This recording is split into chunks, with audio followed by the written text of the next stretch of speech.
Hey everyone, you're listening to Party Time, My Golf Story with Kevin Walsh and whatever special guest he has today. You can check me out on episode 9 of the podcast. Today I'm wearing Grayson clothes while I'm out practicing because I believe in look good, play good. And follow me on Instagram, Sophia Warren Golf, and hope you enjoy the rest of the show. It's Party Time, My Golf Story, brought to you by Party Drinks. Classically designed golf drinks for golfers by golfers. And the golf real estate pros Gene Walsh and Vince Visicaro. For your Southwest Florida real estate needs, check them out at suncoastdreams.com. Now here's your host, Kevin Walsh. Hey everybody, welcome to the program. We have a return guest, Caleb VanArragon, who plays the Korn Ferry Tour. He's back for a third time. And there's a lot of cool stuff to talk about. He and I had a chance meeting in the fitness center before the beginning of the Lecom Suncoast Classic. He was kind of right in the middle of his routine, which he's going to get into. And we're going to talk about his routine game day. What's involved in game day? What time are you waking up? What are you having for breakfast? How early did you get to the golf course? Warm-up time? All that stuff. He's going to break it down. He's going to peel that curtain back. And that's something I've been wanting to do for a long time. Take us behind the scenes. What's really going on? And Caleb is going to do that. Before we go any further, if you haven't subscribed to the podcast, would you please do so? Because that matters to our sponsors. And it also matters to the algorithms, which generate everything. Talking about YouTube, Spotify, Apple. If you've already subscribed, you're among the 14,000 or so. Thank you very much. But recommend the show to a friend and leave a 5-star comment because that helps us greatly and it certainly helps our sponsors.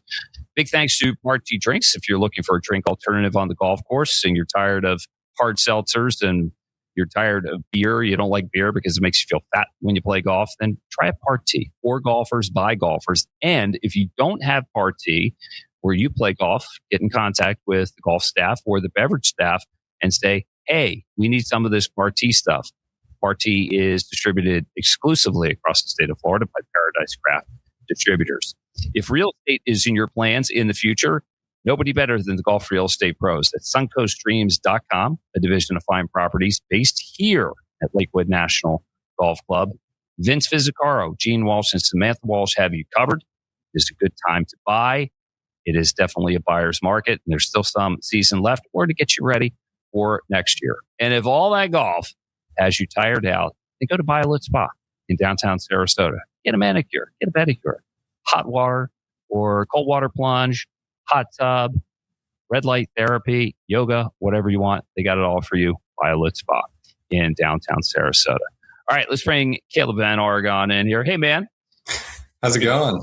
Hey, it's going good. I'm proud of you, man. You had a real good showing. Thank you. And I want to take you back to Thursday, though. Yes. The chance encounter that we had in the gym at Lakewood National Golf Club. Now, you were in your routine. I may have interrupted it, but do you remember the conversation we had, or should I refresh your memory? You might want to refresh my memory because, yeah, I was at the gym and I probably wasn't thinking too clearly at that point, but yeah. I've never met you in person before, so it was a great opportunity. That's true. Okay, so let me just tell you like a true confession here. So I was doing some leg lifts, and I saw you doing your thing with a new product, which we'll get into in a sec. And you have a striking resemblance. I don't know if you know this, or maybe you do. I'm like, what is Michael Thor Bjornsson doing here? Has that happened before? I've gotten that a lot before. a lot. Yeah. I've never met him before, but everyone always tells me that. Yeah. Well, I know Michael. I caddied with him in Boston. I've played golf with him. Having got his PGA Tour card through PGA Tour University, was the #1 college player in America. And I'm like, no, Michael's on the PGA Tour. And then I'm like, that's Caleb. Yeah. And then I'm like, yes, we've never met in person. We've done 2 podcasts together. And so I introduced myself. And do you remember what you said to me? I think I said, I better win this week so that you can have me back on the podcast or something like that. Close. You said, hey, if I win this week, can I come back on the podcast? Yes. And I said, Caleb, you can come back on the podcast anytime. But if you win, it just make for a better podcast. Mm-hmm. and you almost did. You finished 2 shots out of the lead. Tell me about the week. What came together for you? Yeah, no, it was obviously a really good week. I was really happy with it. That's finished T4. That's tied for my best finish ever on the Korn Ferry Tour. It's been a good year, but kind of a weird year, at least up to this point, because I've made every cut so far. I'm 8 for 8, which is, I'm really, really happy with that. I'm really grateful for it. But up until that point, my best finish was a T13, which is, I'm still happy with that, but I hadn't had a single top 10 finish out of 7 times making the cut, basically. So, going into last week, I was basically like, all right, I should probably, if I want to put myself in a good position to, try to get that tour card. I'm going to have to start getting some top 10s and hopefully top 5s and something like that. It was funny though, because I didn't think that Lakewood Ranch was necessarily Lakewood National was necessarily the best course for that for me, because it's generally pretty wide off the tee. I would say the guys who hit it a little farther are probably at a bit of an advantage, because the green complexes, as you know, are so undulating and pretty challenging. So there's a lot of holes where it's very advantageous to be able to hit the ball a long ways. You don't necessarily need to be, completely dead straight off of every tee. You've got maybe 20, 30 yards on either side in a lot of places where you can miss. I didn't think, and I don't hit the ball super far by Korn Ferry Tour standards. I'm at tour average or maybe a little bit below average. And I was really happy that I was able to contend the way that I did. And that was the first time I've actually legitimately put myself in position coming down the stretch to possibly win. So it was just a thrill to get to experience that. And I was just grateful to put myself in that position for pretty much the first time this year. So well done. I love your honesty and your humility. But tell me, just let me feel what you were feeling. Were you nervous coming down the stretch? Yes. It was interesting though, because it wasn't the same. It was more of a thrill than it was like fear, because I remember last year there were 3 times last year I had 3 top 10s, and the first 2, I think we talked about this last time we were on the podcast. It was in Chicago and in Dallas. Both times I was in the final group going into the final round, and both times, like last year, I only made 12 out of my 24 cuts, or 12 out of my first 24, I should say. So I was missing about half my cuts, and generally when I made the cut, I think I only had 1, maybe 2 top 20 finishes outside of the top 10s I had. So it's kind of like when I put myself in that position, I felt like I really, really had to like play well in order to just keep my card. And that was, as a result, I didn't play super well in either final round. I finished 7th and 9th after starting the day, basically 2nd, which, it was good enough to keep my card, but it wasn't good enough to get me anywhere close to getting a PGA Tour card. But this year, I felt like it was so different, because instead of playing to just keep my card on the Korn Ferry Tour, I feel like I kind of have this opportunity to try to get my PGA Tour card. And the fear, like, I believe that I'm going to be back in that position again. So there's not as much fear of, if I mess this up, when am I ever going to get another chance at this? So I think you told me last time it's not about making cuts, although that's important because that pays the bills, right? Mm-hmm. But the other thing, you can make just a bunch of cuts on the PGA Tour, and that may be the path toward keeping your card. But because top finishes are points heavy on the Korn Ferry Tour, it might be beneficial to go for it and get more points, have like a couple of high finishes at the expense of maybe missing a cut or 2. Yes, absolutely. And it's kind of interesting because one of the guys who finished, I think he tied me this week. His name's Ian Gilligan. He's made 5 out of his 8 cuts this year. I played with him in Chile, which was like the 6th event of this year, and he missed the cut by like 3 or 4 shots, I think. Like, he wasn't particularly close, but he's like, I don't know, like 6th or something like that in the points list, because every time he's made the cut, he's finished top 5. He's made, I think he's got 5 top 5s, if I remember that correctly, or at least 5 top 10s in his 5 made cuts so far. So it doesn't really matter if he misses a cut here or there, because when he makes those cuts, just to give an example. So for me, when I was in Savannah 2 weeks ago, I finished 30th. That got me 25 Korn Ferry Tour points. This past week, when I finished 9th, or when I finished 4th, I got like 120 or something like that. So basically, if you finish 4th, that's the equivalent of finishing in 30th place like 4 or 5 times in a row. So it doesn't, and the difference separating 4th place and 30th place, it's 6 shots or something like that. So yeah, maximizing your good weeks is very, very important out here. Kevin VanArragon is our guest here on Party Time, brought to you by Party Golf Drinks. If you're looking for a drink alternative on the golf course, try a Party. If golf real estate is in your plans, no better time to buy and no better place than Lakewood National Golf Club and the golf real estate pros of Vince Visicaro, Gene Walsh, and Samantha Walsh got you covered. If all that golf has got you tired, then go to BioLit Spa in downtown Sarasota. Nice job painting the picture with just the importance of top finishes. And by the way, the young man you just talked about, what's his name again? Ian Gilligan. Ian Gilligan. Hell of an up and down on the 18th hole, final group. And I think that got him in the top 5, and it saved him a lot of money or earned him a lot of money, whatever you want to say. Just incredible flop shot over the bunkers left. Wow. Big ones pulling that off. You should have seen it. So I want to talk to you about your day, because I think for a lot of golf fans, they just see you show up on the first tee and think they know you hit balls and everything. But when does the prep start? Does it start the night before with what time you want to go to bed, how much sleep you want? Walk me through it all. What you're thinking about the night before, how much sleep when you're waking up, and take me all the way up to when you're teeing off. Yeah. So I would say we can probably break it down. There's basically 2 different, you can have morning tee times or afternoon tee times out here generally. The morning wave is typically somewhere in between, like you could go between 6:45 and 8:45. And then the afternoon wave is typically like noon to 2, somewhere around there.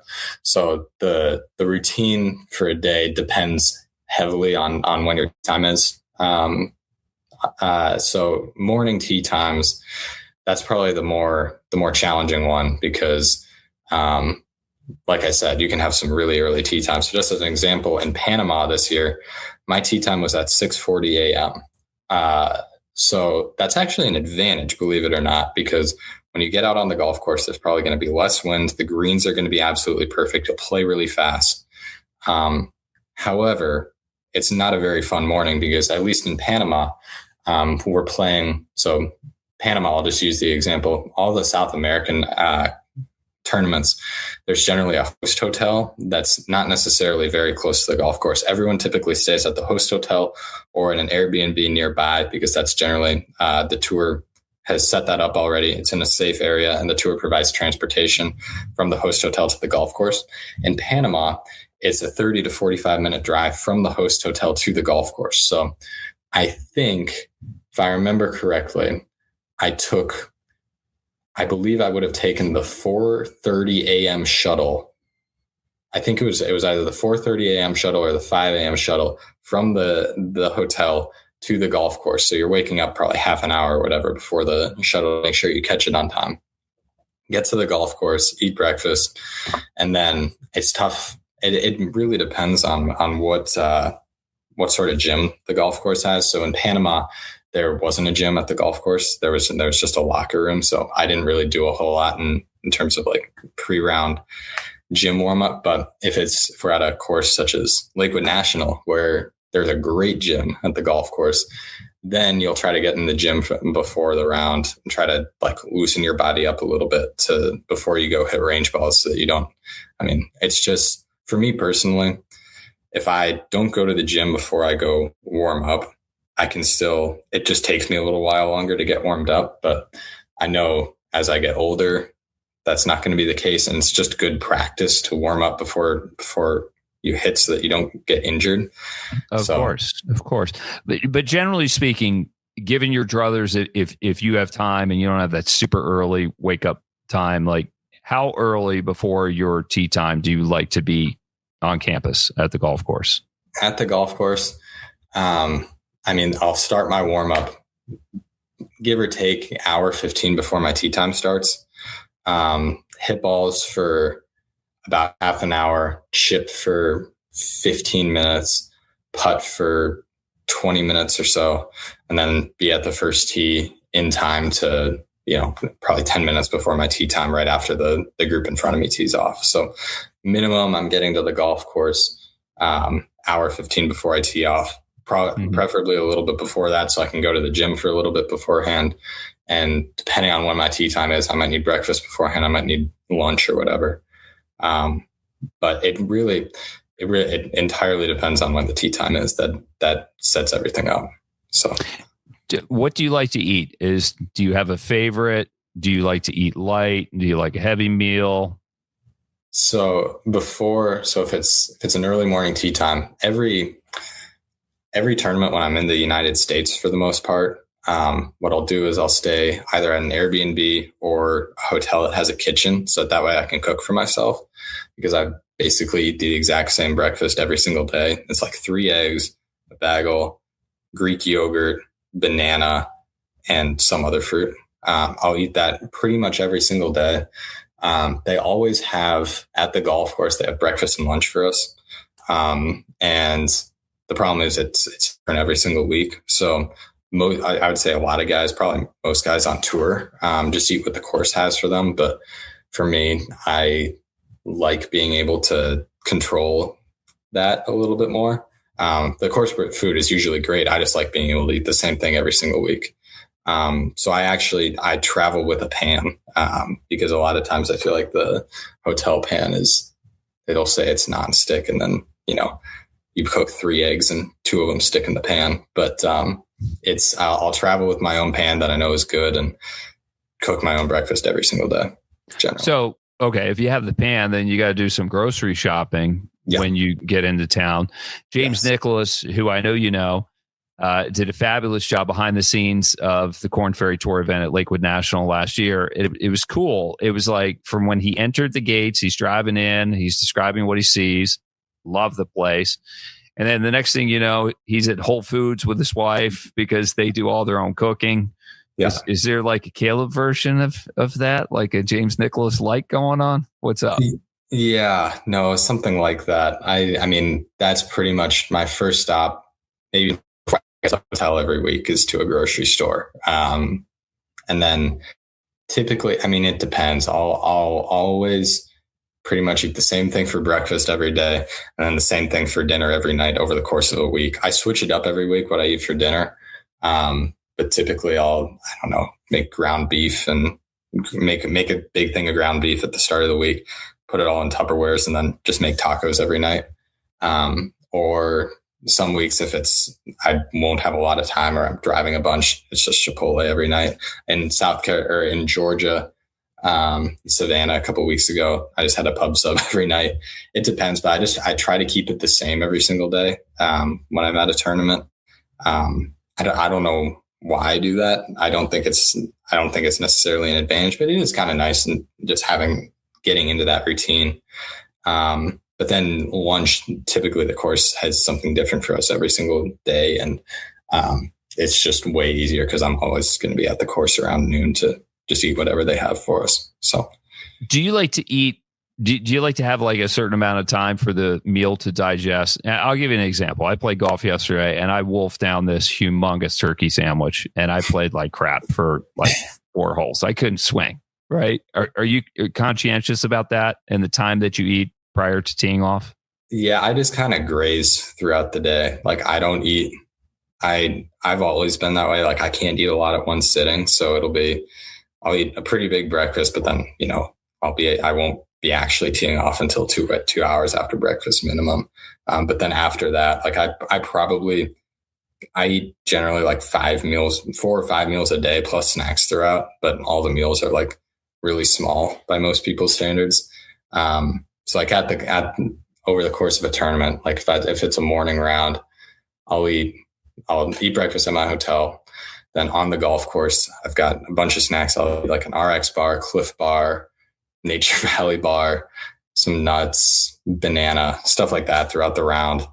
eat lunch after the round, probably go practice a little bit, go to the gym, eat dinner, and then chill out and journal, whatever I do. And then before bed, I have a protein bar and some more fruit or something like that. So I eat very, I don't know. I'm kind of weird in that way. I can't eat a lot at one time.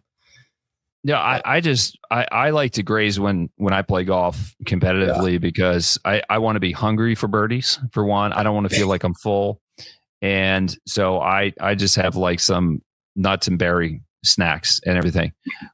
Drinks. What are you drinking on the golf course? Pretty much just water. When I'm in college, our coach was very strongly against Gatorade and anything that had sugar in it. And that when I was a kid, I would drink Gatorade on the golf course all the time. But the more that time has gone on, the more I've realized like I probably shouldn't be drinking like a bunch of sugar when I'm on the course. Like that's probably going to make me, it makes me feel jittery. And I figure the electrolytes that are Gatorade, if I'm eating consistently, like everything that any food you eat seems like has so much salt in it that'll probably take care of it for me. So pretty much just straight water on the golf course. You mentioned journaling. Can we go there?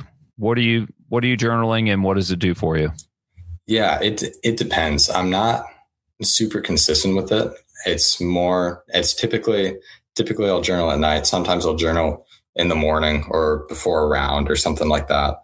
But it's more of an as needed thing. Like if there's something, typically when I'm practicing, I've got a little practice notebook. So I'll write down, what I'll try to do is I'll practice for like half an hour or so, write about what I learned, practice for another half hour, write about what I learned. And I feel like that's what my coach has always taught me to do, is to break up my practice into different little chunks so that I'm more fully focused for each part of it. But then if it's at night, it's more to keep me in the right mental state. Like I'm journaling about what I learned throughout the day, first of all, but also what I'm trying to do the next day. Cause I feel like attitude is the most important. That's the most important, like unquantifiable skill that there is in golf, is being able to be positive and believe in yourself. And I feel like I try to stay on top of that as much as I can. But typically if I notice something wrong with my attitude, like I'm not being positive enough, not self-talk isn't good enough, I'll try to journal about that. And I feel like it's just like assisted thinking, basically. It's just thinking really hard about it by journaling. And typically that helps but it's not something I do like religiously every single night or anything like that, but it's something I do as needed, kind of. Are you putting pen to paper or are you typing? Yes. Yeah. I've got a big notebook that I write in. I prefer writing physically if I can. Mm-hmm. But that's cool. Tell me about your caddy. Yes. So my caddy, Matt Bergstrom, he's been caddying for me basically since my first Korn Ferry Tour event last year. He played mini tour stuff. He was a professional golfer for a few years before he, about 5 years ago or so, he stopped playing full time and became caddy at the Ritz-Carlton in Orlando, which is where he met a guy named Brett, who was actually my teammate at Valpo, who was also caddying out there.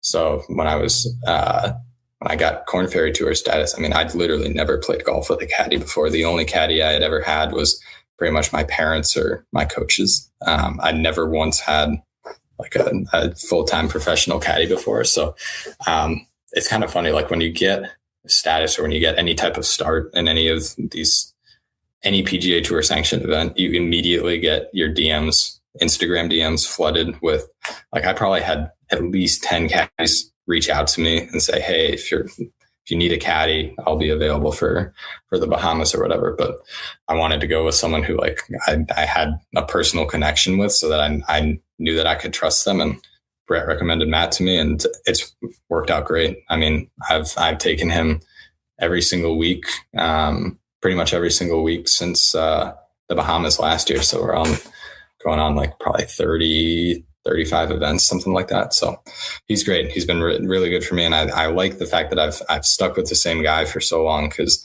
he really understands my game at this point. What do you want from him shot to shot? What information is he providing? It really depends. I would say what he helps me out most with is actually before the tournament, because there's always, not always, but typically before the tournament, what I'll do is I'll sit down for an hour or so. I'll go with the previous year's yardage book or whatever I can find about the golf course on Google Earth or whatever. I'll compile a list of like different things that I want to look for on the golf course. So for instance, this week, hole 1 at Lakewood Ranch, I was probably looking for where on the left side, what's the slope doing over there, so that where, like how concerned do I have to be about the ball going left into the hazard? And based on that, where should I be looking for my line? Should I always be hitting driver? Should I be hitting mini driver at some point? And then into the green. I mean, obviously that's a really goofy green, but how far left can I miss it, where it'll still kick down onto the green on that left side? Where can I be landing it? I know there's that huge slope in the middle of the green. Where can I be landing it on that slope so that it stays on the green, versus I know sometimes it kicks so hard off that slope it goes off and misses on the right. Where a good place to putt from to that little tier in the back right, like what should I be doing to that one? Stuff like that. So I'll give him a list of all sorts of things that I'm looking for on the golf course, and then he'll study the golf course for me, because it's a lot easier for him to go out and look for that than for me when I'm already going through all my practice and stuff. It's easier for him to just go out and spend a couple hours walking the golf course and figuring all that out. So that's probably the main thing that's. So he's really like a scout and a study buddy, but when you're actually playing, how much green reading is he doing? Do you like doing your own thing? He actually, the way that I read greens is more feel based, I would say. Like, I couldn't tell you actually where my line is when I'm outside of probably 10 feet. I'm in a tournament, couldn't tell you where I'm actually aiming it. I'm just like visualizing it and hitting the putt. So I don't really get, he doesn't really read any putts for me, because it's more, that would completely, like if you told me like, okay, you got to aim like a 1.5 feet out to the right here, that would kind of short circuit my brain if I was doing that in a tournament. I'm just looking at the entire kind of arc of the putt and trying to feel it in with the speed that it's very feel based. So he doesn't really read any putts for me, but if it's a chip shot, I'll typically say, make sure that he thinks my aim where I'm trying to land it is the right idea. If there's different options, I'll talk through the options with him. If it's a tee shot, typically I know we've already decided where my line is, what club it's going to be. I'm just checking, all right, this is the line. What's the wind doing? And then if it's an iron shot, typically we already know where the hazards are and stuff, because of all the pre-tournament stuff he's done. And it's just, all right, where's the wind at? What number are we looking for? And I'll say, all right, I'll hit a 9-iron, 160 landing it, and we'll have our yardage book landing at this point. And typically he'll say yes, or what's good is sometimes if if my aiming point is wrong, he'll say, no, that's too close to this bunker. You got to go over here. So I would say it's generally pretty simple on the golf course, because you don't want to be thinking too much if you're, especially if you're a field player, and especially with putting, because speed is like the most personal thing. I mean, all reads start with speed, right? Yeah. I could give you 4 different lines for the same putt based on speed, but I never know how you want to hit it. Only you know that, right? Exactly. Yeah, and that's where if it's a straight putt, like you can say, okay, it's a straight putt, and then it works out pretty well. But if it's any sort of a breaking putt, it's so hard to read a putt for someone else, because I mean, it's all about them being able to athletically match up the line and the speed, and that's just something that you can't really do for them unless you know exactly the speed that they're intending. 100%. You said so much in that, like staying athletically, the feel, the speed, and everything. It's only the player really knows that part. I heard a story. Tell me if it's true that you used to. Well, I think I saw it. Like, on it was a Instagram. clip. Yeah. Where what's the story about driving around the different clubs around Minneapolis and just putting on their putting greens? Yeah. So what I did in college, when I was home for summer break, what I would do, I didn't do this every day. I ran junior tournaments in Minnesota. I was in college during the summer. So for 2-3 weeks, days out of the week, I was doing that. Then for probably at least 2 days a week, what I would do is they would be big short game and putting days. So what I would do is I would pick out 3 or 4 different golf courses that were within a 10, 15, maybe 20-minute drive of each other, so that I would first go to the first course and I would putt, maybe chip, but mostly just putt for about an hour, maybe an hour and a half, something like that. Then I would go to the next course and I would putt, maybe chip, but probably just putt for an hour and a half. Then I would go to the next course and then the next course, and then I would go home. And the thought with that, so my coach, Dr. Luc Benoit, he's the guy who does he's the founder of Rip Golf. He's got a PhD in motor learning. So he's very knowledgeable in basically how to practice. What he's always emphasized to me is with putting is it's important to get yourself on as many different environments as possible. He always told me to try to seek out the weirdest greens you can find, because that'll make you much better at putting on like the normal ones. So that's what I would do is I would go to all different golf courses. They would all be public golf courses.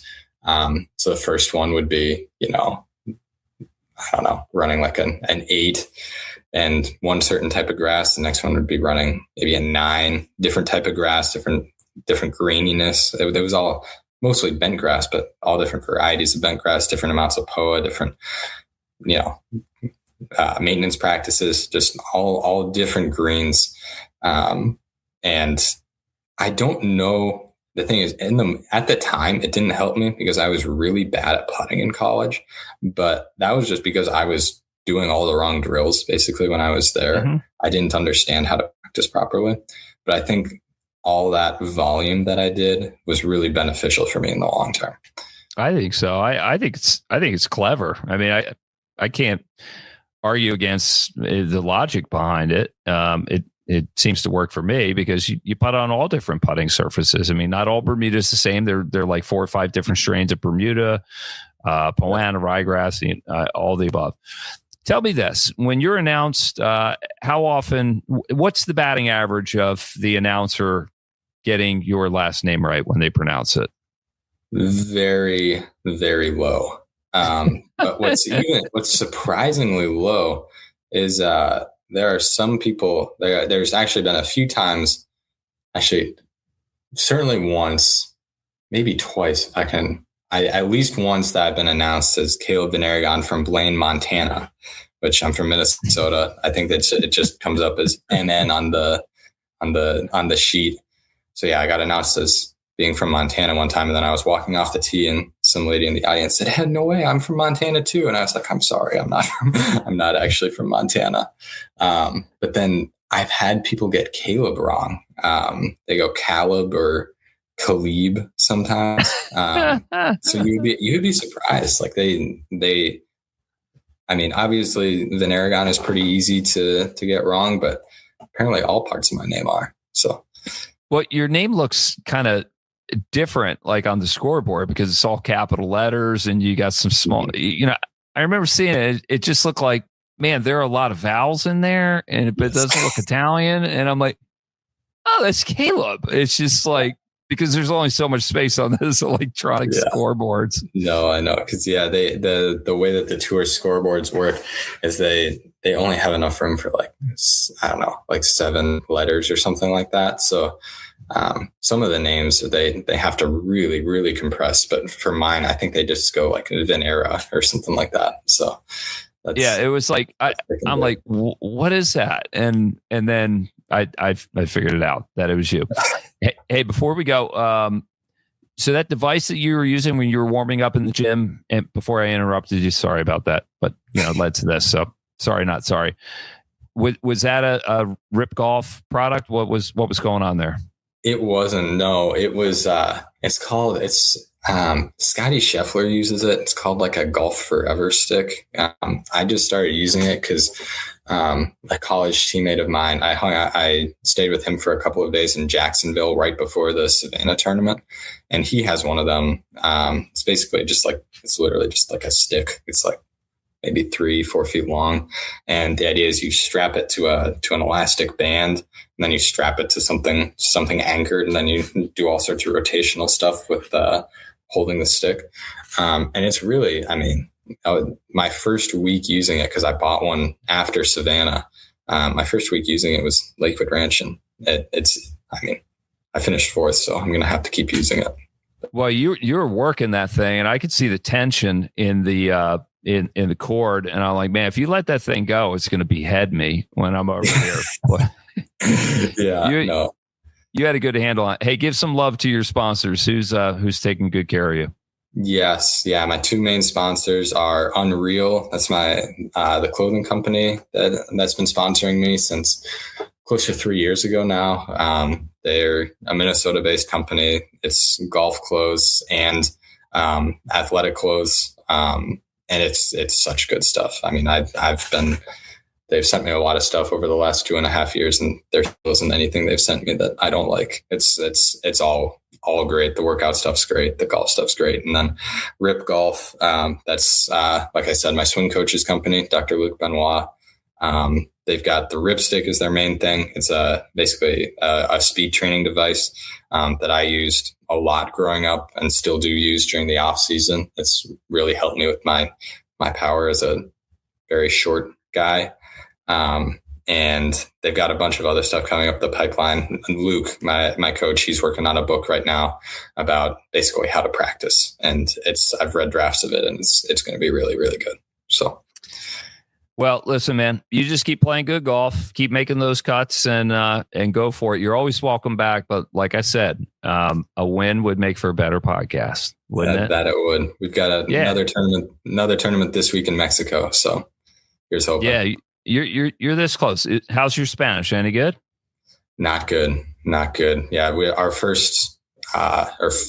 had 4 events already in Panama, Colombia, Argentina, and Chile, and the thing I'm best at saying is "Lo siento, mi español es muy malo." I have to say that a lot. So yeah, I'm sorry, my Spanish is very bad. Yes. Necesitas practicas más, okay, amigo? Comprendes? I speak. So I know what you're saying. Very good. Caleb VanArragon has been our guest here on Party Time, My Golf Story. Having a great year on the Korn Ferry Tour. Big thanks to our title sponsor, Party Drinks. If you're looking for a drink alternative on the golf course, try a Party. If golf real estate is in your plans, nobody better than the golf real estate pros of Gene Walsh, Samantha Walsh, and Vince Visicaro from suncoastdreams.com. And if all that golf has got you tired, go to BioLit Spa in downtown Sarasota. For Caleb VanArragon, I'm Kevin Walsh. We'll see you again next time on Party Time, My Golf Story. You've been listening to It's Party Time, My Golf Story, brought to you by Party Drinks. Classically designed golf drinks for golfers by golfers, and the golf real estate pros Gene Walsh and Vince Visicaro. For your Southwest Florida real estate needs, check them out at suncoastdreams.com or call 941-220-4000.